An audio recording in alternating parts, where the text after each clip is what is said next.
Cool. Welcome, everybody. Hello, welcome to CDR Online. My name is Tony Nwachukwu. How are you doing? You good? If this is your first time coming to CDR, CDR is Creative and Release, I should say, is an organisation. CDR sessions are sessions that are primarily offline in club spaces with great sound systems. And during this pandemic, we've taken the sessions online.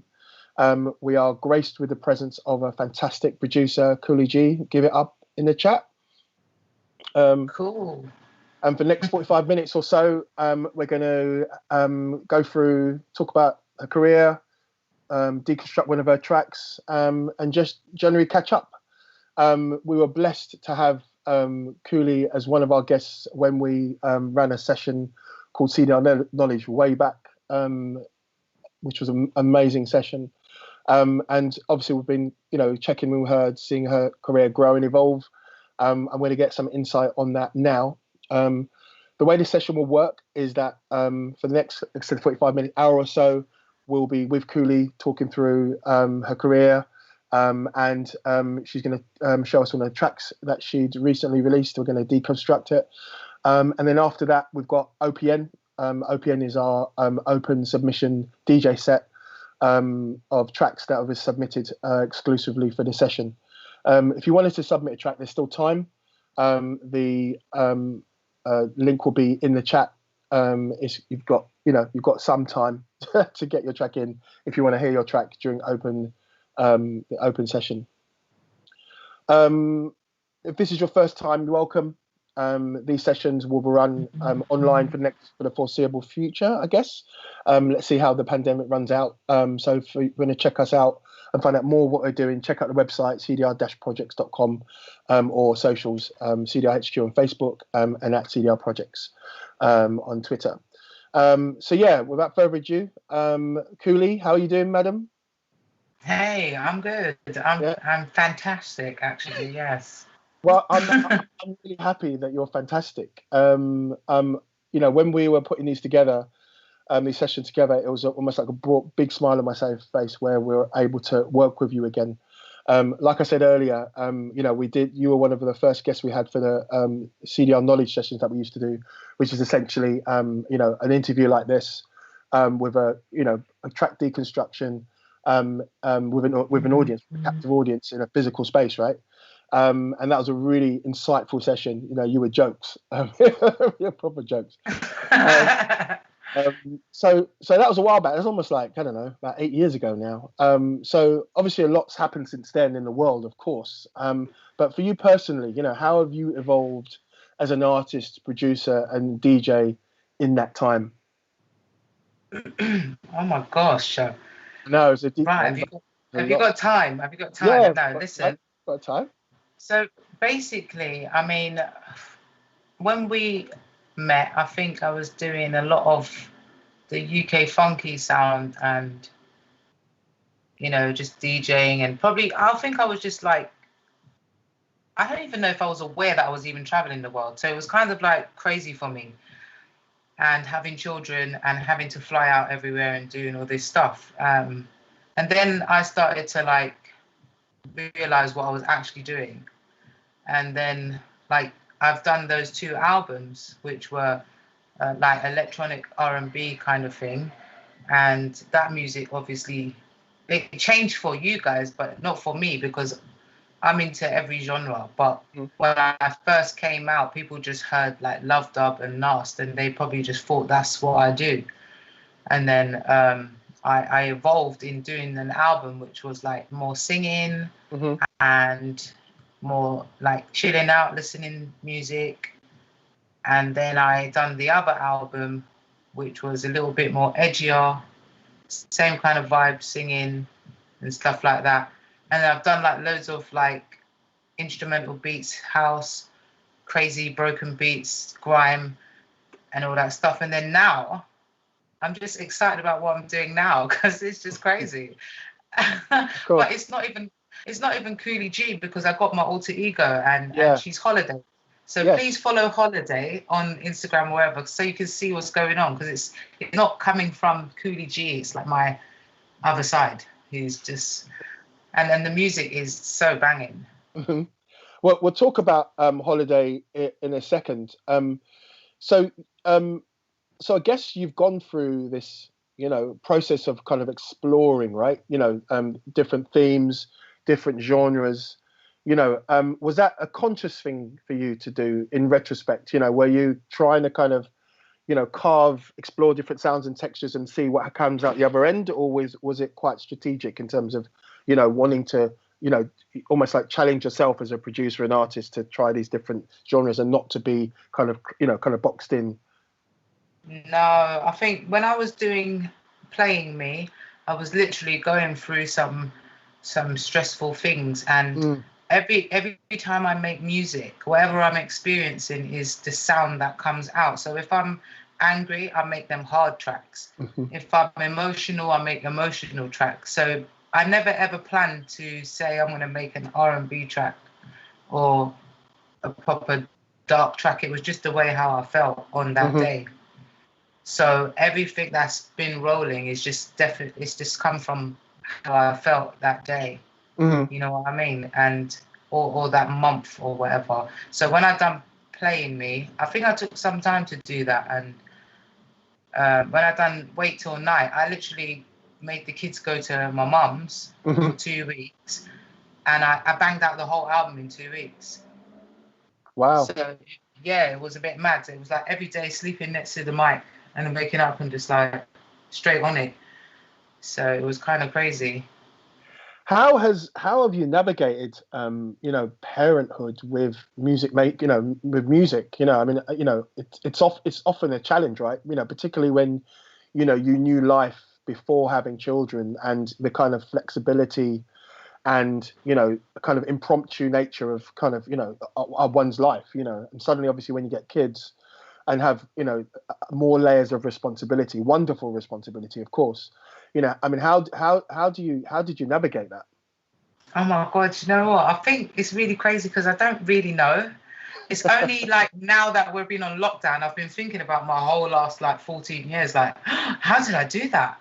But I literally, I don't know. Like, I just was like, well, I've got kids, I'm a single mom, and I've got to do what I've got to do and keep it moving. And I was managing to breastfeed and like put in the bottles in the freezer for my dad to look after my daughter when I just had her, and go back on tour for 8 months. It was actually mad. Like, it was just like, it weren't no thinking about it. I'd come home, I'd be like, you lot, bye, I'm mum again. And then it just was just working. And when you want to do it, when you're hungry, I just think that, you can manage it. Like, I had my daughter in my lap when I'm making tunes. Like, hold me. I had her in my hand when I was making that beat. Or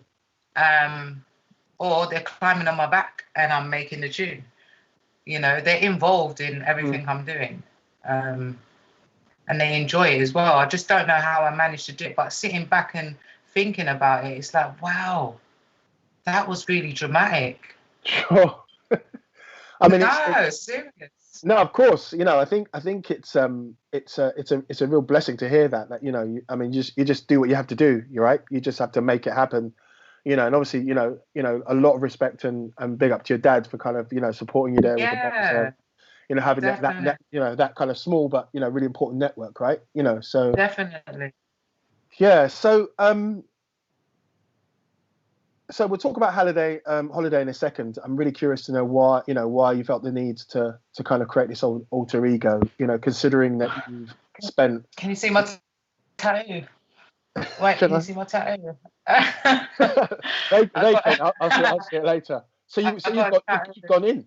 You've gone in with I've literally put the tattoo on my body, and I met somebody, and he's really, really cool guy, and we were talking about some stuff. I was telling him what I want to do and that, and for some reason this name came up, and I was like, oh my God, that's the name. And then everything just went all in shape. I ended up in the studio. The sound was dramatic. I was like, whoa. Like, it just was all naturally flowing, you know what I mean? So I'm happy to be Holiday when I'm Holiday, because she's just dramatic. almost like she came to you, right? Do you know what I mean? Because I think, you know, what's interesting is that you've navigated, you know, being Cooly G, you know, transcending genres, transcending styles, you know, comfortably, right? But I get the sense that that wasn't enough for you, hence, you know, Holiday emerging. It definitely wasn't enough because with Cooly G, like, you know, we have this great music and music that people try to copy. I get messages from people asking me if they could, like, if I could show them my drum patterns and stuff like that. But I say no, because that don't make no sense to me. But where you know, I'm doing this, where with Cooly G, it's like gone this way and it's gone that way and it's done brilliant and it's gone here and there. And I've even been on the Grammy Awards magazine. I've been in the Source magazine top 10. You know, like all the stuff that's happening, it's been great, but it's just, it seems like it's just like, and you know, I mean, I'm doing shows, thousands of people, but it's not going to that bit. And I'm a real musician. I'm not a play thing. I've been doing this since I was a kid. I've grown up with music. So Cooly G seems like it's just there and kind of underrated in some way as well. Yeah. Okay. And that's been a conversation with other DJs and producers and stuff that's been speaking to me saying, wow, like some of this shit should have been like, and I'm like, well, yeah, but you know, maybe it weren't promoted properly. You know, like how other people do like loads of videos and all of this stuff and it gets viral. And do you know what I mean? Like we weren't really doing that. Like I've literally got 2 videos on Hyperdub out of like 50 tunes. Yeah. I mean, you know what I mean? Of course I do. I mean, that's a really interesting point. I think what's really, I mean, you know, maybe we should talk about this another time actually, because I think there's definitely something to be said about, you know, artists that came from the quote unquote underground, you know what I mean? Quote unquote, when the internet was more about the music and music being disseminated through DJs and sound system culture, right? As opposed to music being disseminated visually through social media and through YouTube. Do you know what I mean? I think there's definitely something around people who, you know, whose mode of communication and mode of distribution was in physical spaces, you know, or on the airwaves, on pirate or whatever. So I do hear what you're saying. You know, it's a really interesting. It's really interesting. We should definitely try to explore that. But before we delve into, you know, talk about Holiday more, let's go back to Cooly G and go into this track that you're going to share with us. So it was a remix, right? Tell us how it came about before we delve into. So basically, the original track is produced by a girl called Sharon Rose, and she got like a bunch of all these new up and coming MCs that are really good and stuff. And there's one boy on there that I actually know from when I used to teach in Raw Material in Brixton, and she approached me and was like, "Oh, I really want to get a remix from you, blah blah blah." And at that time, I think I was just not doing anything anyway. I was just chilling. And I thought, you know what, let me do a little remix. But I was going to actually remix it in a house track. But then when I listened to the flows and everything, I thought, no, I'm not going to chop up all of this to put it in a house track. So I basically made my own grime track, very, very dark version of their version. And I just went for it. And I had I went through a lot doing the track because I was trying to do, I think it was trap. I think I tried to do trap beat. I tried to do like all different beats. And I was like, no. I was actually getting mad with this remix. And then when I found the sound, I was like, oh, wow, like I love that. So I'm happy with it. And when Spyro's been playing it, I was like, oh, wow, thank you. Well, let's have a listen. You know? Yeah, let's have a listen, and then let's talk through what you ended up with. Yeah, I'm going to play their rap as well. Yes, please. Hopefully it doesn't stop in the middle of it. Yes, okay, are we getting sound? Is it coming through? I'm blessed, but I'm not in the church. Bring your best to complain that your brain don't work. I'm I'm bringing pain if you wanna get left by lurch. When a bus gonna wet up, you know you wish on a microphone alone, my tone you, oh please. That's kinda like 3 against 2 ODs. Not a fair fight or flight and say cheese. Cause I visualize you in my mind so happy. When you realize that your rhymes are crime and rap don't matter how much you practice, hardly. Scratching the surface, that is for certain, skin deep. Straight off the drop, hitting with the wow. Used to throw up the reds, but these weren't no fouls. Them man aside, so we call them beans. Yeah, I stay on the mains like my first name's Chow. Them man get X out when it's I'm back now like it's Otis. If they chat, get turned to a plus 4-4 run the light like it's not who's this. They don't want it with me, I'm too shelly. On these but my last name's Kelly. Don't act like my don't stink, it's so smelly. If you step in the ring, 1 shot to your belly, done told them already. Not here to play games, wanna set pace, won't pay to name names. The way I fight shots, you'd think I spray flames. So far from the norm, I may be insane. I stay never timid, always chilling. You get friends on, that's how you know women. Bar killing, flames when I'm on tracks. I kill rhythms, don't biggie, I got packs. My tie to the face, on back, boom, I might scrap, I don't lack. They thought I was light skin, I'm the grim reaper, my soul stays black. Kodak. Off the bat, my flow's crack. Shot another 8, I know you're feeling, hold back. I know we'll be great, won't wait to be told back. I know all my haters hold back. Could say but I'm sinning. I'm on another level 1 that you can't reach. And I will always hold the crown cause I'm winning, innit? Make a man gone.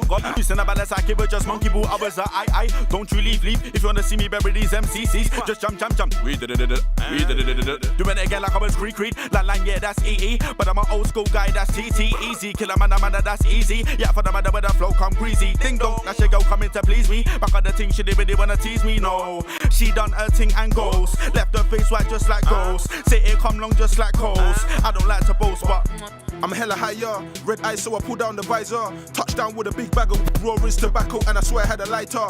Either way, I'ma bring that fire. Every page, I'ma raise more fire. Other day, on a page, wrote a spray and I called that fire. So hold this fire, I do it for the entire London. Better know, say South London there. Enough man like a vampire slayer. You better say a prayer. Don't turn up to the way in, cause you man know. Way up, hella high up. Your wife said you better stay in. Go bed and it's yo, I'm always strapped in my lyric book and my rucksack. Strapped with a map book and my rucksack. And the Cali stinking from the side bag. Bandana on, yeah, and my black vans. Who's ready for the takedown? Let me break down from young bin, spitting to the sand. Still am every day, not on occasion. Trust I'm strapped with a pen 9 times out of 10. Not trying to blend, I'm moving different. Look, I'm a significant participant. I'm a nice girl, but I'm not innocent. Get that tech, nice girl for fool. Get left back, show them ASAP. I'm not the one. I came fully strapped like a loaded gun. Rucksack on my back, said bring it on. Rucksack on my backside, bag on the side. Main girl, not a side girl, one side. Never a side man, cause my standards high. With the main man, if you with I. Strapped to the neck tunes, many of them. Lyrically equipped, got the beat again. Tomboy, I'm lit, bring the heat to them. I said your whole crew, I ain't feeling them. They're on helium, they sound funny. Yeah, all your funny friends, they're all dummies. They'll get bun again. I bet money, leave them stumbling, they're not gully. They're not from the E3, but a man easy, make a man easy. After that, I'm gone with the pen.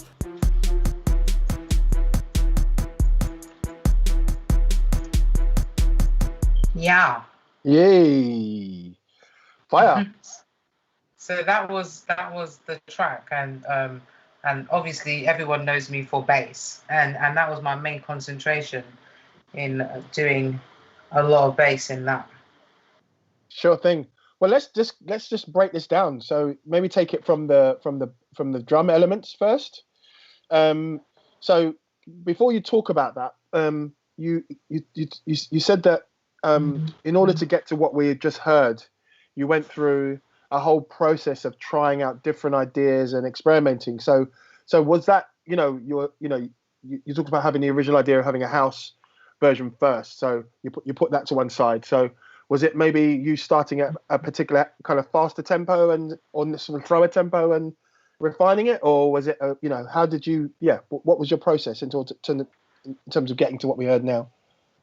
So basically, when I thought straight away that I was going to do the remix, like I took the job and everything, whatever, and then I was just like sitting there like, oh, I guess they want to hear what Cooly G does, the 128 kind of thing. But then when I sat there and I listened to the vocals, because I didn't listen to the original beat, I only listen to the vocals when I do remixes. So I basically was sitting there, I was like, no, I don't want to chop up all of this shit just to try and make it match that tempo when it's like another how much more, like numbers up in beats per minute. So I realized that it could work with trap, like that proper American trap shit, which I have been making as well on the side. And And then basically I made a trap beat and I was like, nah, that beat's for me, bruv. Like the beat. Too bad. That's to one side. That's mine. That dream was too tough. And even this beat, I didn't want to give it away after. I was like, nah. But then I was like, no, they need this beat. They need this remix. Exactly. You know what I mean? They need the gully side. Because the other one is quite commercial and bubbly, innit? But obviously they need like the bad gal one. Yeah. So I basically got this one ready for them, and I was very happy at the end of it because it was a mad journey. But yeah, the trap beat's mine now. I'm sure we'll hear that pretty much soon enough. So yeah, let's solo up the kick, snare, hi-hat. So that they, first of all, the sounds are from EXS, right? Just straight up EXS? Yeah. Straight up. So the first track is one of the kicks, which is not that much going on here, which you'll hear. This is like a very quiet kick. Let me turn up my headphones. And what I'll do is I'll just add the hi-hats, and the hi-hats were just very simple as well. And like these bits are just like, when I'm doing these bits, sometimes I'm not even thinking about it. I think when I get to the bass is when I start to mess around with the hi-hat afterwards. Mm-hmm. You know what I mean? Like, can lay a foundation first, right? Just focus on just creating a bed first, and then yeah. It's just like so I can like pop my head and tap my foot instead, because I don't like the metronome thing. I hate that. It gets on my nerves. Mm-hmm. And then I put these snares. Mm-hmm. So this was similar to making like a hip hop beat. So if you hear it, it's like it's a normal. Like back in the day when we used to start making beats, we like if my brothers were like beatboxing and shit, this is like a beatbox. Sure. Quite easy. Like this track actually came out super easy. Gotcha. I'm assuming they're the 808 samples, right? Yeah. Yeah. And then I just started adding. Cool. Kind of staccato. So in terms of the processing, I don't see any processing on your drums. Is that deliberate? What do you mean? Like, on here, you mean? Yeah. So pretty much just straight up. No, because I think what's happened is when I looked for the track, this is the original page, and the mastered one I think's on my other laptop, but I don't use my other laptop no more. Okay. So I think this is like the standard versions. But when I mixed it down and everything, but I could quickly touch it up while I'm online live now to show you. Well, let's just what. So these are just all the creeping little. This is where I wanted it to be a bit gully, like that kind of deep, because they're all spitting hard and that. Yeah. So in terms of the selection of, if you just stop it for 1 second. So I guess so kind of starting rhythm, kind of setting a kind of the carpet, but to as you said, tap your foot or whatever. So when it comes to the strings, are there go-to patches that you go for in terms of getting that sound? So is it obviously just like first violin? Is there I have to wait to hear like if it sounds greasy. Like, because some of them sound like they got strings in the background. Some of them are like ugly, and I tried to find one that was like where your face is like this.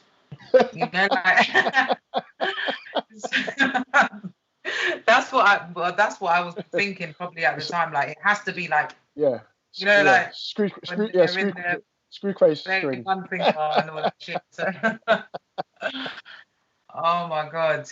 Yes, I definitely thought about like the sound of the string though. I definitely thought about it because I wouldn't have used a timpan sound. You get me? So for me, it had to be a little bit more greasy, and it was just standard sounds as well. Where I've swapped over to this new computer, basically I haven't moved all of my own made sounds into this new computer yet. So basically, when I do that, I'll have all my own, because I've made my own sounds. I've made my own, like ways of how I plug in shit and all that. Mm-hmm. So would you say, in order to get, that kind of greasy, string sound, it is all about just it being raw in your face, very little, I'm guessing that, very little reverb, very little processing. It's literally just a dry, raw sound. That's what kind of gives you, is that what you think? Yeah, I think so. I mean, to be honest, when you're just using like normal sounds, you've got to, I have obviously gone -24 or my -12 on it. I think, let me just double check what I did on this one, because I've had to have turned them down. Yeah, I think I've got one at 12 plus 12, which is a bit higher. And some of them I played probably lower down on the keyboard. So basically, it worked and it sounded fine. It sounded fine to me, but sometimes I'd go minus on the depthness of it. But I was happy with the sound how it is, because it was, for me, it was matching the MCs and stuff like that. Yeah, the intensity of the MCs for sure, definitely. Yeah. Okay. Should we move on? Yeah. So what I'm gonna do, I'm just gonna keep those two violins in and go straight down to the extra kicks and snares. Okay. And then I done double ups as well. So basically, when I add this in it. Yeah. Okay. Can I act like an accent, right? Yeah. Yeah. And basically, this other channel underneath is me doubling up it, because, wait, let me double check if that's right. Have I unmuted everything? Yeah. Yeah. Oh, there we go. Yeah. So I put like loads in this section. I think I glued it all together because I'm not sure why I did that, because I can't remember. That's okay. But I've definitely glued it together. And then what I've done at the bottom here, while I'm unmuting, is basically the other parts of the bass kick. So if I just mute those quickly, just mute these.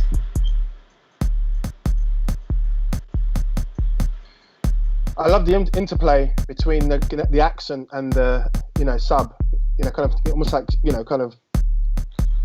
almost like a call and response kind of thing. Yeah, like, I think like because I've never done this, like probably sitting down and showing people like how I did this or whatever. But it's interesting to do this still. So I'll just bring back the hi-hats one. Yeah. So to be honest, go on. No, you go.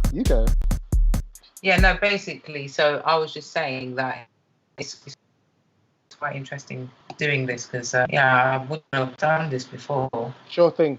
And I think what's also really brilliant, and thank you for sharing this, is that I guess when you're in the moment, when you're making the track, you're so focused on the vibe of it, and you're just in the thick of it, right?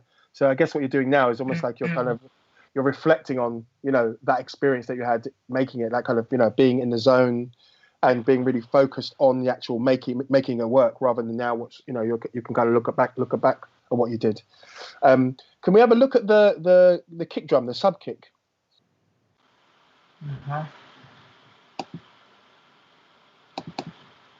This one. Yeah. Oh wow.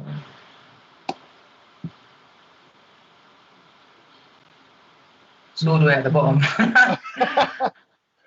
Can you see it a little bit? Yeah, what was it we saw? If you scroll up a bit, yeah. I can try to. Yeah, my screen's acting dramatic. Let me try and make it smaller, so I can bring it up here. Yeah. Can you see it? There you go. We can see it now. Yeah, brilliant. Yeah, it makes sense. But basically, it's just not even that much. But I'll play that by itself, so you can just. Yeah, cool. And is that another stock sound as well? Is that what kind of? yeah, that's just normal sounds sounds. But I just like. There's one favorite beat. There's one favorite thing I like on the EX-S24. It's not even a bass, yeah. It's an actual kick. Okay. I use it a lot for bass underneath something sometimes. But I'm surprised. Yeah, but sometimes I might put a lot of reverb on it or a delay, like on the mix down bit, and I just need to check the mixer to see if there's anything I've done on here, because this is like the beginning of the track. But I'll have a quick look. Wait, what did I just say? Hide mixer? No, you need to see the mixer. You want to view the mixer? Yeah. It's hiding from me. Maybe press X and see what happens. If you press X on your keyboard, I think it's... And then X again. Oops. Right, here we go. Let me make it bigger. Yeah, so if you see some of these up here, yeah, I've put like delays in, and some reverbs on some of them, because that's some of the that I use on like a standard like tune. Got you. I don't really use that much on like beats like this. Because it's all about the rawness, right? Yeah, it's definitely all about the rawness. Plus, lately as well, I haven't really been using much of a lot of shit. Most of the effects now are in the vocals that I've been doing. I've been working with, I told you, OK Zarp on the holiday stuff, and Clipsy, the artist I've been working with, and he's shown me something different, like when it comes to like doing vocals. And this is working with people that are in the like drill scene, and to see how they do it, I've like blended it in with my sound now, and it's like mad the way how they do their audio vocals. I've like took like one or two things from them and just blended it with my thing. So it's quite interesting when you meet other people, like, and it's good to collaborate, man. Like, I swear, it's been the happiest time. This just before the lockdown, I think I was going studio from like after I came back from Los Angeles, like December, January, February, literally like every weekend, 12 hours a night, and then I'll go home and bath and another 12 hours. So every weekend I was doing that, and then lockdown happened. I was like, like, what am I going to do? But basically, in that couple of months that I was doing it, I was working with writers, female writer, the art manager was there. You know, like we just had a crew. There was a chef there. They were making food. It was like so good. You know, like just having people around and having a laugh and having a break, having a power nap and getting back up and doing your thing. It was just like a team, innit? And remember, I've been doing my thing on my own. Sure, that's single mother business, time. Right? Yeah, sure, totally. Yeah. So being around people and them like saying, oh, no, wait, what do we think about this? Like, or, you know, I mean, just having conversation with people while you're in the midst of doing like the recording. And we've had people, different types of people sitting in the sessions, and just like, it's been really, really different, and I'm enjoying working with people. It's just so good. Well, it's that camaraderie, isn't it? I mean, I think a lot of the time, you know, there's obviously different ways of working with different people, and you know, it really helps if you're working with like-minded people and people get where you're going. You know, even if you're trying some mad things, you know what I mean? If people just, you know, seeing that kind of, you know, anything from heads nodding or people showing physical, you know, or you know, just whatever. It just really helps, doesn't it? Just, you know, it's just or a little boom, like exactly. You know, like when they really get gassed, totally. And you're just gassed, like, raw. Let me just go in, like, and even with singing, like, I tell you what, holiday songs are so dramatic. Yeah, I got a song called Rude Boy, and I tell you what, I was like, oh my God, how am I going to sing this in front of these people? Like, it's so explicit. Like, how am I gonna sing the words that I want to say proper sexy with these lot looking at me? And then for some reason we've just built this whole relationship with everyone. We're all laughing and joking, and then I go in there and it's like, I'm like, holiday, and I just don't care. And I'm like, they're like, rah, bruv, like that's sick, you know, like it's been an experience, and I'm loving it, to be honest, working. And I've just done my video last week, and I've just got a phone call to say that I need to do 2 of my scenes again. So I'm a bit like, oh, I've got to do the whole dress up the same thing again. Got you. That's going to be worthwhile. But yeah, I'm excited because I'm doing visuals. Yeah, I've got 4 videos booked. So I'm just doing back-to-back videos. I want people to be watching stuff as well as listening to my stuff, not just hearing beats. Sure. You know, I guess you know, let's I'm going to answer a couple of questions, and then, you know, let's unpick that a little bit more, actually, because I'm really curious to hear more. So with this remix now, you know, we've seen the bass, we've seen the drums, we've seen the strings, and as you said, because you wanted it to be raw and gully, you know, it's literally all, you know, it is what it is, apart from, you know, a little bit of reverb, a little bit of delay, but the whole presence of the track is that it's very kind of raw and in your face, right? Did you apply the same kind of thinking to the lyrics, in terms of how you worked with them? They sounded pretty raw and pretty much in your face. Was that your intention, and how was that reflected in the actual remix itself in the project?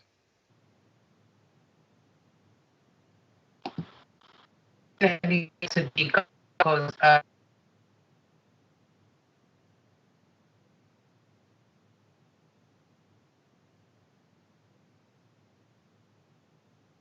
Sorry, can you say that one more time?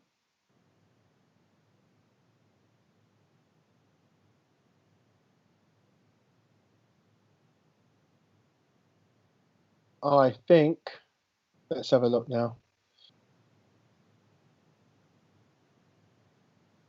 I think let's give it.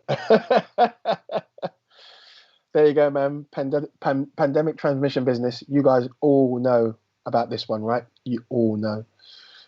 Let's give it a couple more seconds. But yeah, while we wait for Cooly G to come back, yes, what do you think about what you heard? Yeah, bung your questions in the chat. Also, what are your thoughts about what you've just heard? You know, any comments on the track that you've heard?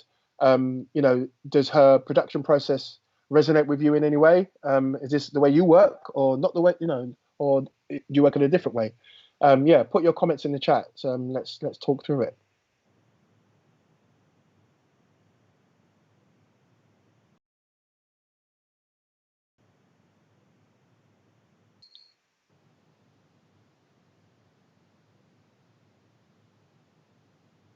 Just waiting for your questions to come through.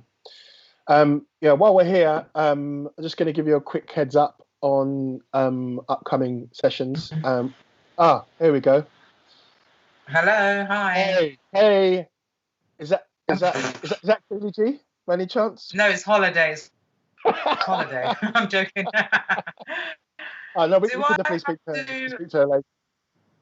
I don't have to do. You see the audio movers? Yes. I don't. No, we're good with it now. No, we're good now. We're good. I guess what I wanted to, you know, to kind of, you know, conclude what we listened to. I just wanted for you to maybe talk a little bit about your approach to, you know, how you worked with the vocals. They sounded, you know, pretty much as they do. You know, yeah, if you could just turn your camera on for us so we can see your... Is it on? Is it not on? We can see your icon. Oh, don't lie. All right, let me turn it on. That's all right. Yeah, so while you're doing that, you know, so it sounded like the vocals were pretty much straight up raw, right? Is that true? Yeah, let me go through it. Let me just double.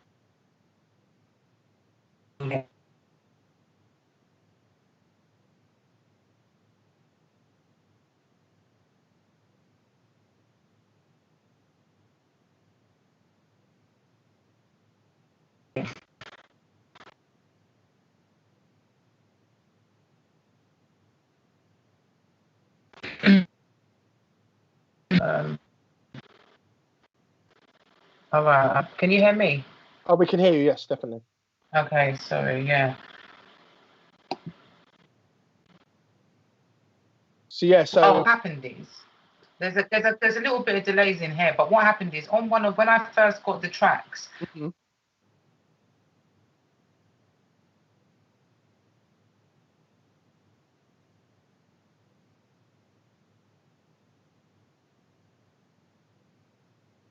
Yeah, the internet gremlins, man. There was like, and basically it was too much. It was just slowing down the computer. Yeah. So what I did. Sorry, Cooly, we lost you. We lost you for a second there. Okay, am I there? You're here now. Yeah, you literally were about to go deep on explaining, and then you left us. I'm going to be a parrot and repeating myself. Okay, now listen. So basically, can you hear me? Yeah. Yes, can hear you. Yeah. All right. So basically, yeah, when I got the vocals in the first place, they were like all in like different tracks. There was like hundreds of them, and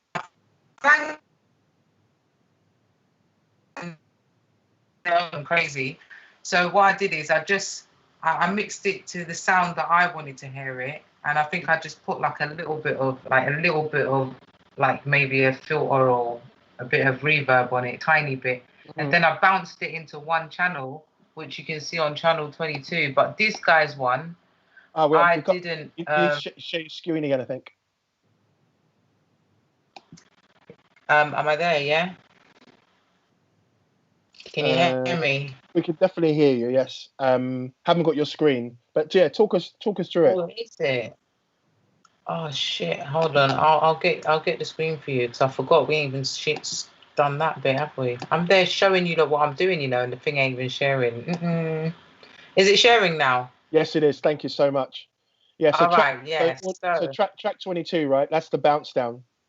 Yeah, this was the bounce down because there was too many, but I didn't bounce down this first MC's one because his vocal was super high and loud, and I didn't want to normalize. I didn't want to squash it or anything. I wanted to keep it like, I think it just suited his voice, but it had to be in its own channel, and I didn't put much on that one. But with the others, I basically bounced them all together because they were all like the similar type of levels and stuff, and I just gave them a little tiny bit of filter and a tiny bit of reverb, and that was it. And then you got these little tiny bits here on 24th and 4, where they're just delays. Okay. So pretty much, before the bounce down, did you have to, apart from using the filters, did you treat them in any way, using any EQ or compression, or again, whether stems to your liking as they were recorded? The stems were quite heavy. When I heard it, I was like, okay, the person who mastered it done pretty well. So there wasn't really much to do to them. It was just to make it into my sound onto my beat, because I've got my own way of like making it sit and how I hear it in my own ears, like on my own beats. So I wouldn't just take your vocal and just dash it on my beat. I'd put something on top of it because it will blend in with something that I've used in like the kick or something. Do you know what I mean? Nice one. Okay, so what was before we get into questions, what would you say was apart from the lots of iterations that you got to before you got to this version that you're really happy with, what was the most challenging aspect of putting this track together and finishing it? Challenging? No, there wasn't no challenging going on. Okay. It was when I got to the moment of this section in the extra kick and snare, and that was when I realized that I know what I'm doing. Got you. So I'll play it by itself, because that's when I knew I'm on joint. Yeah, got you.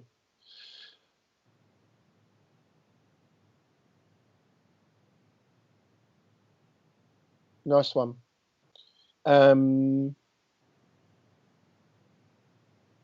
Marissa, are you there still?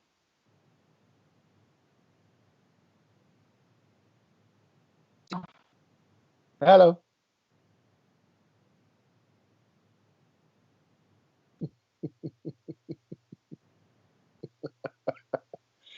Left in suspense. Cooly. Okay, let's see how it says I'm here, and it. Okay.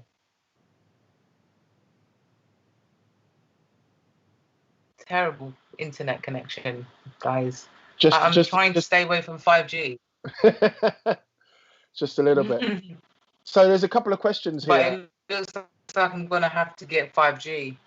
Well, you know, we can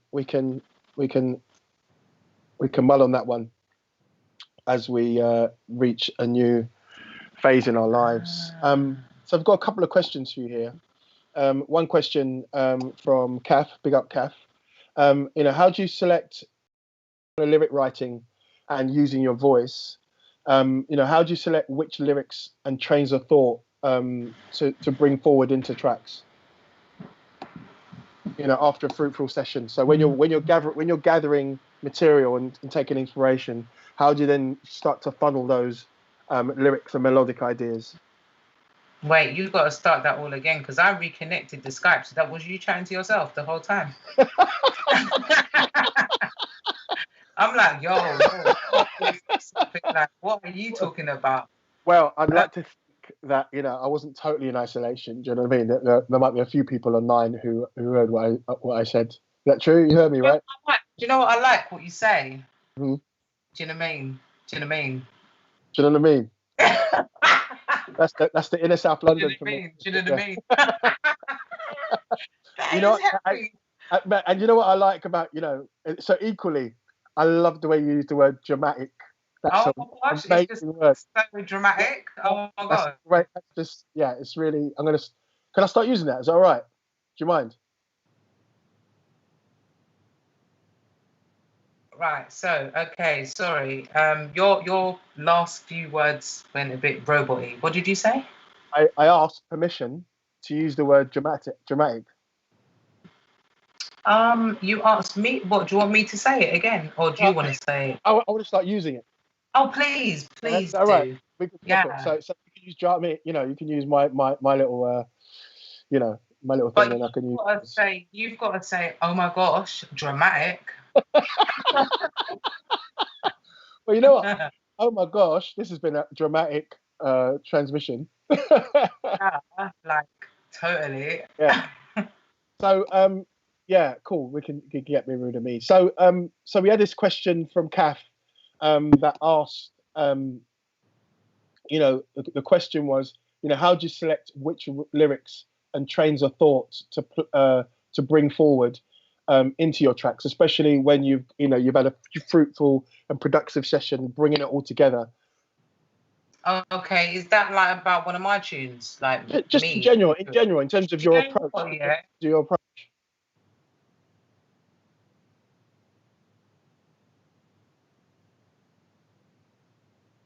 When I was doing the song called Freak You, like I like took a pull of like a spliff. Well, I don't smoke, innit? Mm-hmm. And then I thought I was sexy. I was like, oh my gosh, like it was just overly dramatic. And then I was like, freak you. Like I was just acting crazy. And then it just came out. It was literally, I didn't write down any bars. It was just like flowing out with the music just pumping. And yeah, some of the stuff is like experiences in my brain. Like if where I was cheated on in the past, then I done the song Playing Me, where they're playing me and thinking that I'm a dickhead, but I actually know what you're doing. Yeah. I've got like the dancing tune when I used to go raving and guys used to want to dance with me, but I'll be looking at them like, I'm too nice for you. You know them ones, but it's kind of like flirting and stuff like that. And it's all experiences that just pop up in my head, and it just seems like it just goes with the beat. Like think it's just when you're in the groove, things just flow. Mm-hmm. So I don't know. I don't think like, oh, I'm gonna write a song called like what's one of the songs? Wait Till Night was because I had to wait till night to record the album. Or no, when I was sexually frustrated because I was single and I wasn't gonna give myself up to anybody, so I basically was frustrated and had to wait till night to be a bit, to express yourself. I mean? Yeah, got you. So I mean, it feels no, it's great because it feels that a lot of your ideas and lyrics come from just like applying memories, like snapshots of memories, and then obviously drilling it in. But also they're very kind of knee-jerk reactions to literally to life, right? Do you know what I mean? It's like as you said, when things are dramatic, music comes out dramatic. When you feel sexy, the music comes out a particular way. So it's really good to hear that. And I guess we should all, as artists and producers, definitely have an emotional connection to our music, and that can really play itself out, whether it's in lyrics, melodies, or the choice of kick drum or whatever, or how you program. It can definitely add some dynamics and emotion into your music. So that's really good to hear that you do that. There's another question here from the famous Fearless Few. Big up, guys. They've asked, the Adult Swim EP seems very different from the remix you played. What's the common thread? What's the Cooly G factor? Oh, so obviously, where this track that I've did is not something that I would have done for myself. Okay. As you know, because I was trying to do it in the tempo that was matching the vocals. But when I did that track for Adult Swim,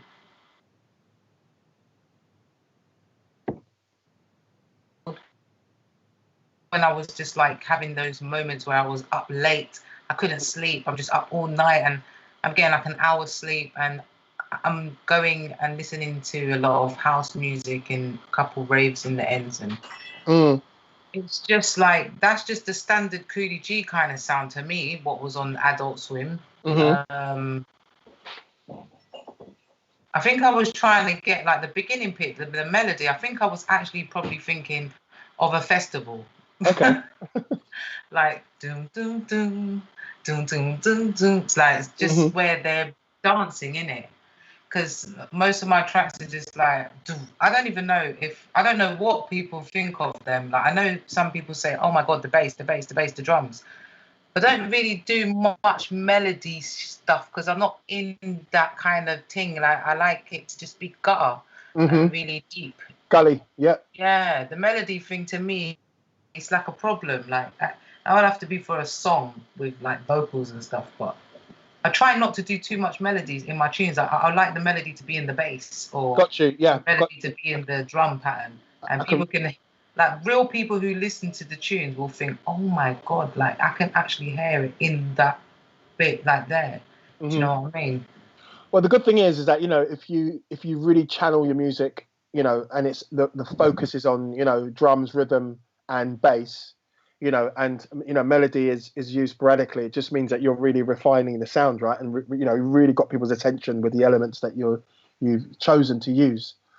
Cool. I think we've maybe got time for one more question from our audience. But before I check that out, I just wanted to ask you a little bit about going back to Holiday again, and I get the sense that there's a kind of, you're really excited about the opportunity that you have to almost like really delve into a new character, into a new world of possibility, right? I get the sense that, with Cooly G, you're as that moniker, it's given you this kind of, 10 years plus existence and your journey, peaks and troughs, and it's very much reflected in you as going from being, being a woman. Do you know what I mean? And it's been very much connected to you growing up as a single mother, and it feels to me now your children are a bit older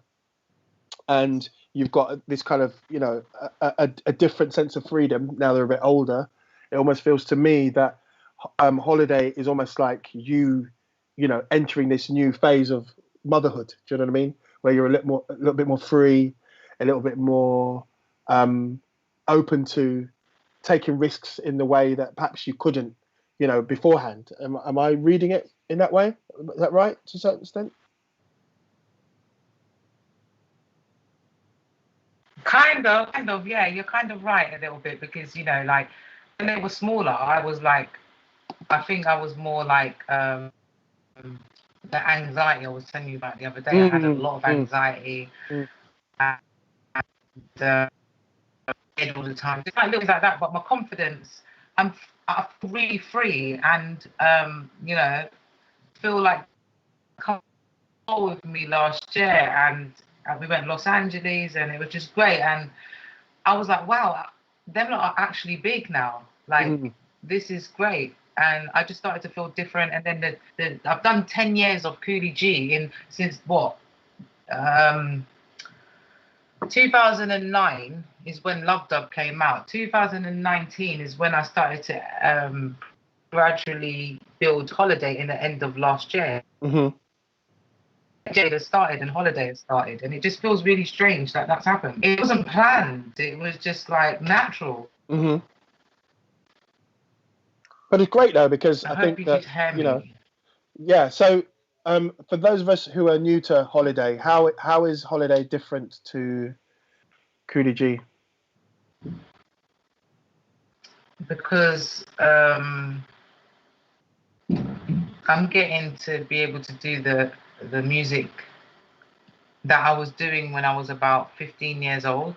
Okay. But now elevated into the like, it's basically, I was doing this before, and I was rapping, I was singing, I was doing the dancing, I was doing everything.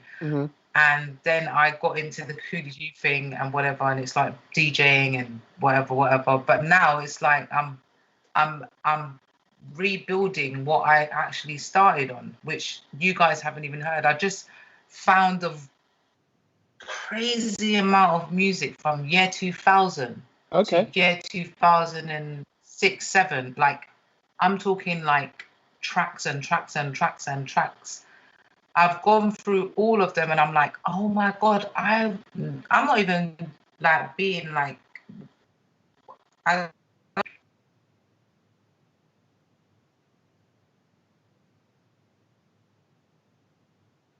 I found this music just recently, and I'm basically doing a whole new version of it now on Holiday, which is really weird. But I've only just found those CDs, and it's like a revamped version of what I tune called. Oh my God, it's just so sick, yeah. Like, it's musically good, in it, and it's good for people to listen to. This is all about people listening to me, listening to my sound, and getting to watch videos with it. Of course. Well, we look forward to seeing more Holidays. When you said you're working on some videos, when should we expect to see you know, some releases and some visuals?